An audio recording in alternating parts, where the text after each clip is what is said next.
حمزہ بھائی آداب جی. ہاں حمزہ صاحب انمیوٹ کیجیے اپنے. آداب جی آپ آواز آئی؟ جی آداب آ رہی ہے. جی حمزہ بھائی کیسے ہیں؟ کیسی ہے طبیعت آپ کی؟ میں ہاں پہلے سے بہتر ہے.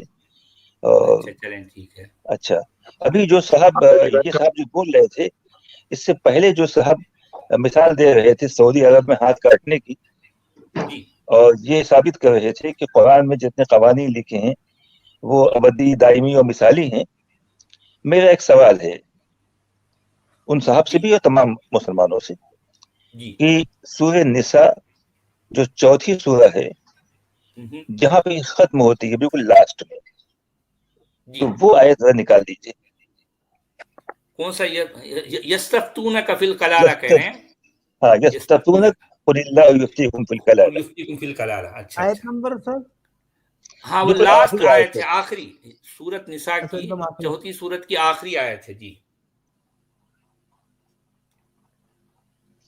174 نہیں 175 عرب بول.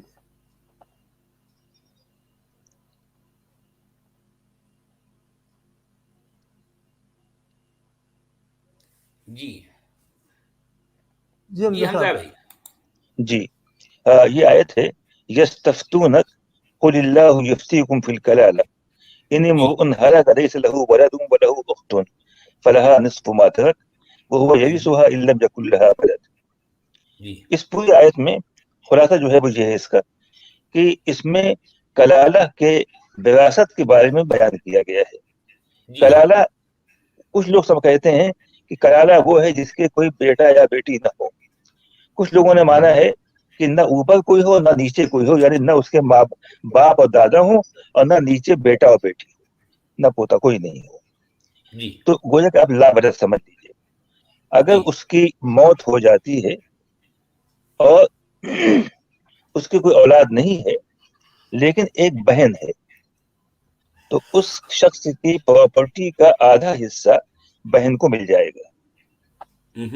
اور اگر مرنے والی عورت ہے اور اس کا بھائی ہے، وہ عورت لاولد ہے، تو اس کو بھی ایسے ہی مل جائے گا، وہ اس کا وارث بنے گا. اگر دو بہنیں ہوں گی، ایک بہن ہے تو آدھا ملے گا، اگر دو بہنیں ہیں تو ان کو 2/3 ملے گا، 2/3. جی وَإِنْ كَانُوا إِخْوَةً رِجَالٌ وَنِسَاءٌ فَلِلذَّكَرِ مِثْلُ حَظِّ الْأُنثَيَيْنِ. اگر کئی بہن بھائی ہوں تو بھائی کو 2 بہنوں کے برابر ملے گا. اس میں 2 سوال ہیں میرے. جی پہلا سوال تو یہ ہے کہ فرض کر لیجئے 1,00,000 روپیہ اس آدمی کا ترکہ ہے جو اس کی موت جس کی ہوئی ہے. اگر 2 بہنیں ہیں تو تقریباً 66 لاکھ کے آس پاس ان دونوں بہنوں کو مل جائے گا. 66,000 کے برابر. ہاں سوری 66,000 کے آس پاس مل جائے گا. جی ہاں جی. لیکن اگر ساتھ میں ایک بھائی بھی ہے اور قرآن کہتا ہے کہ اس بھائی کو 2 بہنوں کے برابر ملے گا، تو اس کا مطلب یہ ہو گیا کہ 66 کا دگنا آپ کر دیجئے تو 66,000 تو ملا بہنوں کو اور اتنا ہی ملا بھائی کو. تو یہاں پہ پورا حساب ہی غلط ہو جاتا ہے.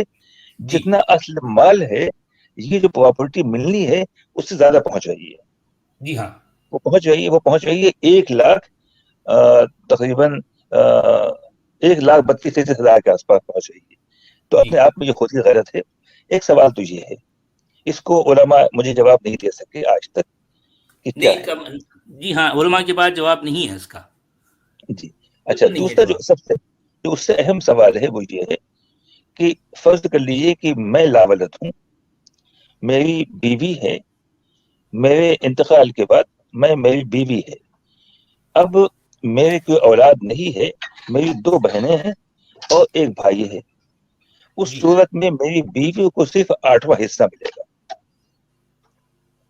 مثال کے طور پہ ایک مکان ہے 50 گز کا یا 100 گز کا، تو میری بیوی کو صرف 8واں حصہ اس میں سے ملے گا، باقی ساری پراپرٹی پہ میرے بھائی اور بہن قبضہ کر لیں گے.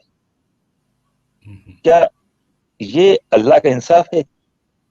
جس بیوی نے ساری زندگی میری خدمت کی اور اس نے مجھے کھانا پکا کے کھلایا، میرے کپڑے دھوئے اور